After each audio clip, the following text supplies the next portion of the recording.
नमस्कार, बहुत स्वागत है आप सभी का। आपके साथ मैं हूं सोनल। और सबसे पहले बात कर लेते हैं खजुराहो की, जहां पर स्वास्थ्य व्यवस्था पर सवाल उठ रहे हैं। जहां एक तरफ कुछ लोगों को शासन प्रशासन की पूरी सुविधाएं मिलती है, तो वहीं गरीब लोगों को एम्बुलेंस तक मिलना मुश्किल हो जाता है। एम्बुलेंस नहीं मिलने पर मरीज को ई रिक्शा पर घर लेकर जाना पड़ा। मरीज के परिजनों ने छतरपुर में 8,000 की ऑक्सीजन सिलेंडर खरीदी और ई रिक्शा को एम्बुलेंस की तरह सेटअप देकर मरीज को घर ले गए। परिजनों का आरोप है कि एम्बुलेंस मिलती ही नहीं।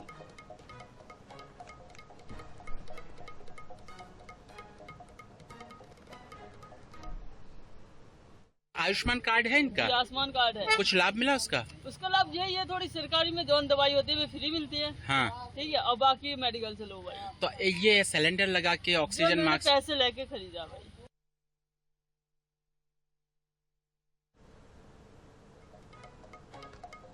तो परिजनों ने ई रिक्शा को बनाया एम्बुलेंस। मजबूरी है क्योंकि एम्बुलेंस मिलती नहीं है और पूरे हेल्थ सिस्टम को ही जरूरत है सुधार की। हरिओम खरे हमारे साथ जुड़ गए इस विषय पर। हरिओम, आपसे जानना चाहेंगे कि जिस तरह से मजबूर हैं ई रिक्शा को एम्बुलेंस में तब्दील करने के लिए, परिजनों को इस तरह ले जाने के लिए, वाकई ये जो स्थिति है विकट है। ये पूरा जो मामला है राजनगर विधानसभा क्षेत्र के खजुराहो का है, जहां पर नेशनल हाईवे पर एक ई रिक्शा में ही एम्बुलेंस की सुविधाएं लेकर एक परिवार जो जा रहा था, वो सड़क पर देखा और पूरी जो सिस्टम की पोल है वो ई रिक्शा में जो एम्बुलेंस बना के चले, उसने ई जो सिस्टम की पोल है वो पूरी खोल के रख दी है कहीं ना कहीं। क्योंकि परिजनों का आरोप है कि जो स्वास्थ्य सुविधाएं हैं कहीं ना कहीं फेल नजर आ रही हैं, चाहे वो एम्बुलेंस हो, चाहे वो दवाइयां हो, या किसी भी तरीके की हो, वो स्वास्थ्य सुविधाएं पूरे छतरपुर जिले में विफल नजर आ रही हैं। जी, हरिओम, जो जिम्मेदार हैं वो क्या अब जवाब दे रहे हैं इस पूरे विषय पर? क्योंकि एम्बुलेंस मिलती नहीं तो ये मजबूरी है परिजनों की, लेकिन ये कब तक इस तरह चल पाएगा? और इसके लिए कोई व्यवस्था तो सुनिश्चित करनी होगी, या सिर्फ ऐसे ही खबरें दिखाई जाएंगी और फिर जो जिम्मेदार हैं उस समय तो एक्टिव दिखते हैं, उसके बाद फिर वही हालात बन जाते हैं? आपको बता दूं कि इसके पूर्व में भी कई बार हाथ ठेले हों या ई रिक्शा हो या ट्रैक्टर हो, इन पर स्वास्थ्य सुविधाएं आपको कई बार बुंदेलखंड में नजर आई होंगी। बुंदेलखंड में जो बीमार हैं उनके परिजन कहीं ना कहीं हाथ ठेले पर या ऑटो रिक्शे पे या ट्रैक्टर पे लेते नजर आ रहे हैं और हॉस्पिटल ले जाते हैं, और वहां से डॉक्टर सिर्फ एक चीजें रहती हैं कि ग्रामीण क्षेत्रों में वो रेफर्ड करने का सिस्टम है जो वो कहीं ना कहीं गलत है। जी, लेकिन जो जिम्मेदार हैं वो क्या जवाब देते हैं? क्या कमी है या समय पे उपलब्ध क्यों नहीं हो पाते? परिजनों को इस तरह मजबूर क्यों होना पड़ रहा है? क्या कोई व्यवस्थाओं में कमी है? तो फिर उससे संबंधित जो व्यक्ति है उससे बात की जानी चाहिए। इस संबंध में जो वरिष्ठ अधिकारी हैं यहाँ के, उनसे बात करना चाहिए। तो कहीं ना कहीं वो वरिष्ठ अधिकारियों को अपने आप में बता दें कि ऊपर से ही ये सुविधाएं इस तरीके से तो हम कहां तक संभाल सकते हैं। और आपको बता दें कि 2 दिन पूर्व छतरपुर कलेक्टर द्वारा जो एम्बुलेंस हैं छतरपुर जिले की, कुछ प्राइवेट एम्बुलेंस को कार्यवाही की गई थी, क्योंकि डॉक्टरों द्वारा यहाँ से क्या किया जाता है, जो मरीज आते हैं उन्हें तत्काल छोटे मोटे जो हॉस्पिटल हैं ग्रामीण क्षेत्रों में, उन हॉस्पिटलों से रिफर्ड किया जाता है। उसमें एक एम्बुलेंस का कमीशन सिस्टम जो फिक्स है वो कहीं ना कहीं नजर आता है। और अभी कलेक्टर छतरपुर द्वारा 2 दिन पूर्व एक कार्यवाही की गई थी जिसमें कई एम्बुलेंस के ऊपर कार्यवाही की गई थी इस मामले में, मगर सिस्टम में कहीं सुधार नजर नहीं आता दिख रहा है। जी बिल्कुल, बहुत बहुत शुक्रिया हरिओम इस तमाम जानकारी के लिए आपका। तो फिलहाल तो सिस्टम में सुधार नहीं दिख रहा। एक बार फिर उम्मीद ही की जा सकती है, लेकिन परिजनों या मरीज के जो परिजन हैं वो किस तरह इंतजामात कर रहे हैं, मजबूर हैं ई रिक्शा को एम्बुलेंस बनाने के लिए। और ये बड़ा सवाल खड़ा होता है जाहिर तौर पर कि स्वास्थ्य सुविधाओं के नाम पर इतना लंबा चौड़ा मोटा बजट, उसके बावजूद भी तस्वीर क्या है वो ये देखने को मिल रही है सामने। तो किसी भी समाज के लिए, किसी भी राज्य के लिए, किसी भी देश के लिए जो सबसे मूलभूत ज़रूरतें होती हैं उसमें स्वास्थ्य सुविधाएं सबसे प्रथम होती है, क्योंकि एक स्वस्थ शरीर के साथ ही एक स्वस्थ समाज का निर्माण होता है। लेकिन यदि मरीज के परिजन और मरीज इस तरह परेशान हों तो फिर बाकी की बात तो बेमानी लगती है।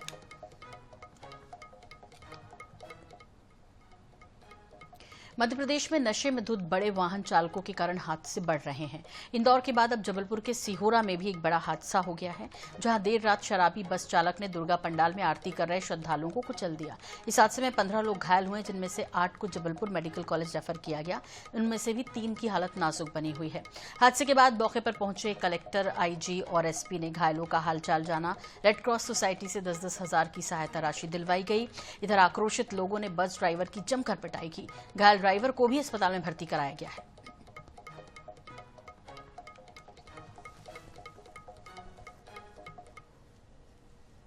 सिहोरा में आज जो है बस के माध्यम से 13 लोगों को चोट आई है। बस ड्राइवर को भी काफ़ी उसमें चोट आई, बस ड्राइवर भी काफ़ी गंभीर घायल है।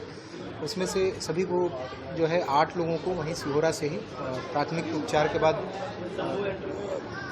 के बाद उनको छोड़ दिया गया है। मतलब इस तरीके का एक वो आया है कि वो शराब के नशे में था जो ड्राइवर, और इसी वजह से घटना हुई है। तो एक बार फिर नशे की वजह से कईयों की जान पर बन आई है। 8 घायलों को जबलपुर रेफर किया गया है। 3 की हालत इसमें नाजुक बनी हुई है। भंडारे के कार्यक्रम में तेज रफ्तार बस लेकर ये नशे में धुत ड्राइवर घुस गया। हालांकि जमकर लोगों ने उसकी पिटाई की, वो खुद भी एडमिट है। इस पर ज्यादा जानकारी के लिए बात करेंगे हमारे सहयोगी जबलपुर से संजय साहू हमारे साथ जुड़ गए हैं। संजय, सबसे पहले तो 3 जिनकी हालत गंभीर बताई जा रही है, यूं तो 15 लोग इससे प्रभावित हुए हैं और 8 को जबलपुर भी रेफर किया गया है। क्या कुछ अपडेट उनके बारे में और क्या कुछ कार्रवाई इस पूरे विषय में, क्योंकि इतनी जो है चेकिंग होने के बावजूद भी, इतने हादसे इससे पहले हो जाने के बाद भी लोग सबक नहीं लेते, तो भी जो ये ड्रिंक एंड ड्राइव के जो केसेस हैं वो रुकने का नाम नहीं ले रहे हैं, बल्कि बढ़े हैं। सामने आ रही कहीं ना कहीं जो है वो प्रशासनिक लापरवाही का भी नतीजा देखा जा सकता है। क्योंकि बात करें जिस प्रकार से ये घटनाएं सामने आ रही कहीं ना कहीं जो है वो प्रशासनिक लापरवाही का भी नतीजा देखा जा सकता है। क्योंकि जहां पर ये घटना घटी है वो वहाँ दुर्गा जी की प्रतिमा रखी गई थी और वहीं आरती भी चल रही थी। हालांकि अगर हम बात करें तो वहाँ पर नो एंट्री जैसी स्थिति बनाई गई थी, लेकिन वो नो एंट्री फेल होती हुई दिखाई दी और बस चालक जो है वो वहाँ पर पहुँच जाता है। सबसे बड़ी बात जो सामने आई है वो ये आई है कि जब हाईवे वहाँ पर लगा हुआ है तो बस अंदर आई तो आई कैसे। साथ में अगर वो जिस प्रकार से जिम्मेदार लोग कह रहे हैं कि हमने चेक पॉइंट बनाए थे, तो वो चेक पॉइंट आकर थे तो थे कहाँ, बस अंदर आई तो आई कैसे, और जब बस को रोका क्यों नहीं गया। हालांकि इसमें जो 3 घायल हैं उनकी स्थिति अभी स्थिर बताई जा रही है। और जिस प्रकार से उसमें एक ग्राम रक्षा समिति की जो लड़की है वो खुशबू बंसकार करके, वहीं एक एसआई के भी घायल होने की बात कही गई है। लेकिन सबसे बड़ा सवाल यही उठता है कि इंदौर के बाद जबलपुर में इसके पूर्व भी दो इस प्रकार की घटनाएं हो चुकी है। एक बरेला में हुई थी जहां पर दुर्गा पंडाल में एक ट्रक चढ़ गया था। वहीं अगर हम बात करें तो गोसलपुर में जहां 3 लोगों की मौत हो गई थी और इसी समय था, नवरात्रि का समय था, जब इस प्रकार का हादसा हुआ था। और इस बार फिर जो सिहोरा है वहां पर ये घटना घटती है, तो कहीं ना कहीं जो जिम्मेदार हैं उनके ऊपर सवाल उठते हुए दिखाई दे रहा है। वहीं प्रशासनिक की अगर हम बात करें तो आज जिस प्रकार से हमने पड़ताल की और जिस प्रकार से हम INH की टीम वहां पर पहुंची और हमने जाना कि जो वहां पर समिति के लोग थे उनका कहना था कि वहां आगे जो था वो भंडारा चल रहा था, जो कि सड़क से आगे था थोड़ा सा। वहीं अगर साइड जो मूर्ति रखी हुई थी वहां पर जो है पूजन चल रहा था, उसकी आरती चल रही थी, महा आरती वहां पर हो रही थी। लगभग 100 से 150 लोग थे। वो तो गनीमत थी कि जो बस आई वो लेफ्ट साइड में घुसी। अगर राइट साइड घुसती तो लगभग नहीं है तो 50 से 60 लोग वहां पर घायल होते। क्या मालूम क्या हादसा वहां पर हो सकता था। वहीं ड्राइवर की हम बात करें तो ड्राइवर नशे में धुत था, उसके बारे में जो जानकारी मिली है लोगों ने उसके साथ मारपीट भी की है। वहीं ये भी सामने आया है कि जो लोग हैं जिनको रेफर किया गया है उनको 10-10 हजार रुपए की सहायता राशि भी रेड क्रॉस द्वारा प्रशासन के द्वारा दी गई है। लेकिन सहायता राशि देने भर से ये स्थिति बनती है जब शांति समिति की बैठक में की चर्चा की जाती है और कहाँ क्या स्थिति बनती है। वो एक सिंगल रोड है और NH7 का एक रोड कहा जाता है जहाँ पर ये प्रतिमाएं रखी, वो पूरी पब्लिक जो है सिहोरा की पूरी पब्लिक जो है वो वहीं पर निकलती है। और ऐसे में अगर वहाँ पर बैरियर नहीं लगाया गया तो क्यों नहीं लगाया गया, जबकि पिछले साल जो है वो बैरियर लगाया गया था। तो कह सकते हैं कि बड़ी लापरवाही जो है प्रशासन की जो है वो यहाँ पर नजर आई है। हालांकि अब वो अपने आप को डैमेज कंट्रोल करने में लगे हुए हैं। जी जी, बिल्कुल ठीक कह रहे हैं। एक बड़ी लापरवाही यहाँ पर देखने को मिली है। अच्छा, ये उम्मीद करना चाहिए क्या संजय कि ये ड्रंक एंड ड्राइव के जो केसेस आते हैं जिसकी वजह से कई लोगों की जान पर बन आई है, ऐसे में अभी कोई ऐसा चेकिंग अभियान या सख्ती पुलिस की दिखती है क्या? क्योंकि लोग तो समझ नहीं रहे हैं और वो खुद के साथ साथ दूसरों की जान भी जोखिम में डाल रहे हैं। तो अब जबकि जो हादसे हमारे सामने इंदौर और जबलपुर जैसे आपने जिक्र किया, उसके बाद उम्मीद की जा सकती है, कुछ देख रहे हैं मध्य प्रदेश में व्यवस्थाओं को दुरुस्त करने के लिए कुछ काम फिर से शुरू हो पाया या अभी उसकी शुरुआत नहीं हुई है? निश्चित ही जिस प्रकार की घटनाएं सामने आ रही, कहीं ना कहीं वो अपने आप में दल आने वाली है और इसमें एक बड़ा कानून जो है पहले से ही बन चुका है। ड्रिंक एंड ड्राइव के केस में सीधा जेल के अंदर व्यक्ति को पहुंचाया जाता है, लेकिन फिलहाल अगर हम कानून व्यवस्था की बात करें तो कानून व्यवस्था जो है वो पूरी तरह लचर नजर आ रही है। सिर्फ उनका फोकस जो है, चाहे हम जबलपुर की बात कर लेते हैं, जबलपुर में जब भी अभियान चलता है तो वो अभियान नाम मात्र का ही होता है। वहीं सिर्फ हेलमेट धारियों को ही जो टू व्हीलर है उस पर ही ज्यादा सख्ती दिखाई जाती है, फोर व्हीलर है बड़े वाहनों पर नहीं। क्योंकि क्या एंटी पॉइंट जब होते हैं, एंटी पॉइंट जब बनाए जाते हैं वहीं पर पूरी तरह से चेक होना चाहिए गाड़ी, लेकिन वहां पर चेक नहीं होते क्योंकि वहां पर सीधा सीधा खेल पैसों का चलता है। पैसा दो आप अंदर प्रवेश करो, चाहे वो दिन हो या रात। तो अगर जबलपुर की बात करें तो दिन रात जो भारी वाहन है वो दौड़ते रहते हैं, जबकि सुबह 9 बजे से रात्रि 11 बजे, सुबह 6 बजे से रात्रि 11 बजे तक जो है वो नो एंट्री रहती है। उसके बावजूद शहर के सड़कों पर भारी वाहनों का दौड़ना कहीं ना कहीं अपने आप में इस बात का घोषक है कि यहाँ पर कुछ ले दे के मामला सेट किया जाता है। और बिल्कुल ठीक कह रहे हैं। ये हादसे ही ना होते यदि बेहद ईमानदारी के साथ इस चीज की मॉनिटरिंग की जा रही होती, तो शायद इस तरह के लोग दूसरों की जो है वो जान से इस तरह खेलते नहीं मिलते। फिलहाल बहुत बहुत शुक्रिया इस तमाम जानकारी के लिए आपका संजय। इधर छिंदवाड़ा के परासिया में किडनी फेल होने से 6 बच्चों की मौत के मामले में बड़ा खुलासा हुआ है। बच्चों की किडनी कफ सिरप की वजह से फेल हुई है। बच्चों को जो कफ सिरप दिया गया था उसमें डायलिथिलिन ग्लाइकोल केमिकल में गड़बड़ी पाई गई। छिंदवाड़ा कलेक्टर ने कोल्ड ड्रिफ और नेक्स्टॉस डीएस कफ सिरप बेचने पर प्रतिबंध लगा दिया है। पेरेंट्स, डॉक्टर्स और मेडिकल संचालकों के लिए एडवाइजरी भी जारी की गई है। आपको बता दें कि 20 सितंबर के बाद छिंदवाड़ा के अलग अलग हिस्सों में सर्दी, खांसी, बुखार के बाद कई बच्चों की पेशाब बंद हो गई थी। वहीं इस मामले को लेकर सीएमएचओ डॉक्टर नरेश गुन्नाड़े ने बताया कि पहला संदिग्ध मामला 24 अगस्त को सामने आया था। पहली मौत 7 सितंबर को हुई थी। शुरुआती लक्षणों में बच्चों को तेज बुखार और पेशाब करने में कठिनाई हो रही थी। छिंदवाड़ा मेडिकल कॉलेज के शिशु रोग विशेषज्ञ डॉक्टर पवन नांदुलकर कहते हैं कि जिन बच्चों को ये समस्या हो रही थी उनमें नागपुर रेफर किया गया। उन्हें वहां इलाज चला लेकिन उन्हें बचाया नहीं जा सका।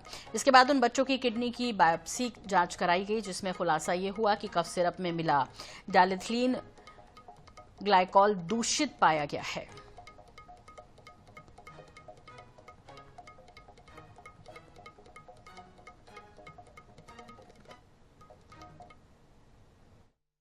बहुत स्पोरेडिक केसेस हैं, अलग अलग एरिया के केसेस हैं। कुछ केसेस जो ऐसे हैं जो डिफरेंट जगह से आ करके डिस्ट्रिक्ट हॉस्पिटल आए, प्राइवेट हॉस्पिटल्स में गए, फिर यहाँ से रेफ़र किया तो नागपुर प्राइवेट में गए, नागपुर प्राइवेट में फिर जब उनकी वर्जन हुई कंडीशन तो फिर मेडिकल कॉलेज में गए, जबकि यहाँ से रेफरल मेडिकल कॉलेज के लिए किया गया था। अभी वर्तमान में स्थिति है कि 4 बच्चे नागपुर में भर्ती हैं। कल कोई नया केस नहीं आया है। अभी स्थिति में जो हमारा क्षेत्र में टीमें हैं, हेल्थ डिपार्टमेंट की आरआरटी टीमें लगातार सर्वेलेंस कर रही हैं।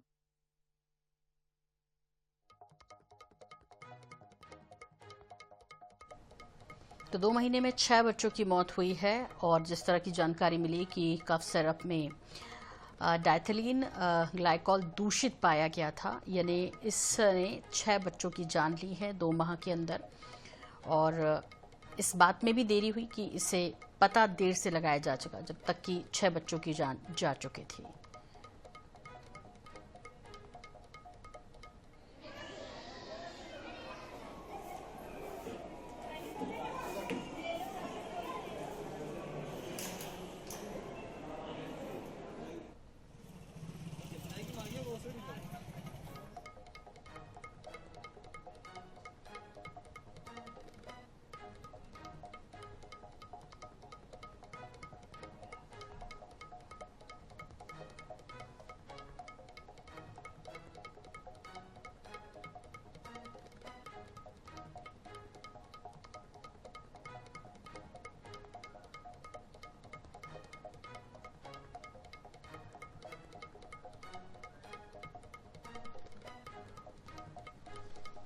और इस बीच एक बड़ी खबर रीवा से। भंडारा कार्यक्रम के दौरान विवाद हो गया है। भंडारा आयोजकों के साथ विवाद, लाठी डंडे और तलवार से हमला हो गया है। 6 से अधिक लोगों ने की है मारपीट।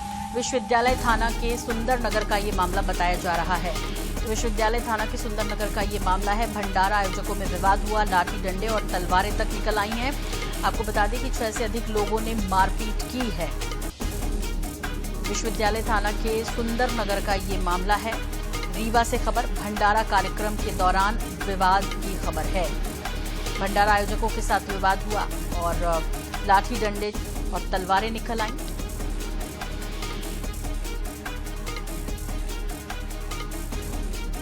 छह से अधिक लोगों ने मारपीट की है और बड़ी खबर इस वक्त की रीवा से आ रही है। आज चूंकि नवमी है, जगह जगह भंडारे हो रहे हैं और ये भंडारा कार्यक्रम था जहां पर कि ये लाठी डंडे और तलवारें तक निकल आई।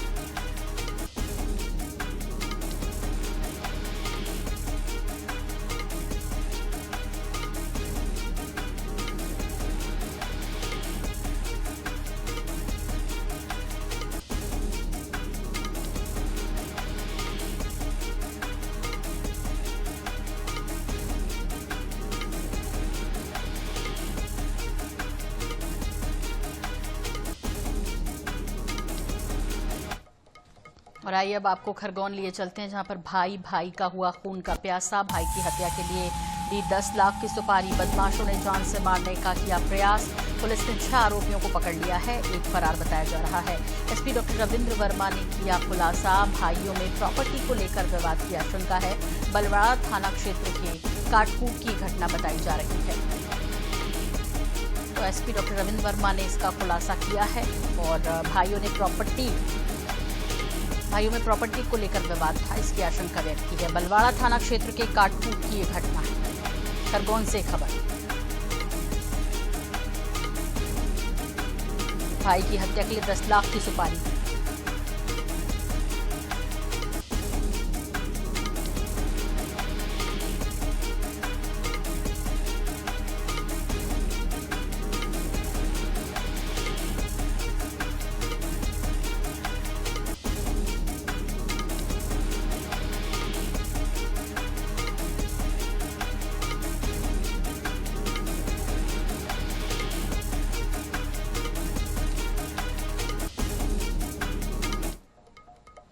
इधर इंदौर से बड़ी खबर है। नेशनल हाईवे पर गड्ढों से हादसों का सिलसिला चल रहा है लगातार। राउत सर्कल से क्षिप्रा तक गड्ढों से सड़क भरी हुई है या गड्ढों में ही सड़क है। All India motor transport Congress के मैनेजिंग बोर्ड ने लिखा है पत्र। सीएम डॉक्टर मोहन यादव और डीजीपी के नाम लिखा है पत्र।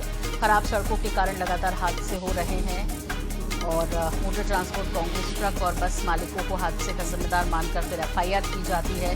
जिम्मेदार टोल प्लाजा कंपनियों और अधिकारियों पर दर्ज की जानी चाहिए, कह रहे हैं। जनहित में तत्काल कार्रवाई की मांग की है। इस विषय में तत्काल कार्रवाई की मांग कर रहे हैं जनहित में। और इंदौर से खबर, नेशनल हाईवे पर गड्ढों से हादसों की संख्या बढ़ी है। खासकर राउत सर्कल से क्षिप्रा तक गड्ढों में ही सड़क है।